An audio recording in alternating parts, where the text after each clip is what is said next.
এই আসমা আপু, জি ভাইয়া। আমরা শুনলাম আপনি নাকি 100 টাকায় গরুর মাংস খিচুড়ি বিক্রি করছেন। জি ভাইয়া সত্য। দেন তো আমার এক প্লেট দেন তো। এই নেন ভাইয়া। এটা কি 100 টাকা? জি ভাই 100 টাকা। আচ্ছা, এটা আপনার হাতে নেন। নিলাম। এটা আপনি খান, আপনার আমি 100 টাকা দিব। এটা কেমন কথা ভাইয়া?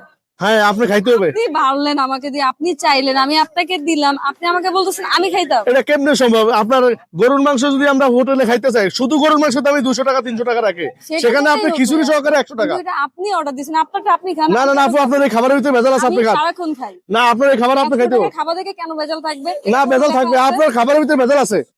কি বলেন? এই ভাই, আপনারা কি করেন? ওনার খাবার যদি উনি না খায়, খাবারের মধ্যে ভেজাল আছে নি? খাবারের মধ্যে ভেজাল আছে, আপনার খাবার আপনি খাইতে হবে। আচ্ছা ঠিক আছে, আমি খাচ্ছি। হ্যাঁ, খান, আপনি খান। মানে এত বড় কিছুই না, যথেষ্ট কোয়ালিটিফুল খাবার। দেখি আপনি খান। খাইতে ভয় পান কেন আপু? এত কেন এত ভয় ভয় পাবো যে? দেন, খান। পুরো অমৃত। মাংস খান, আগে মাংস খান, এত আগে মাংস স্বাদ খান। ভাই।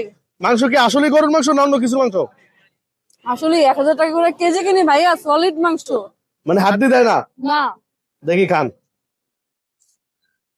আপু, কেমন লাগতেছে খাবারটা? সেই ভাইয়া, সেই জাস্ট ওয়াও। আপনার খাবার আপনি সেই করতেছেন?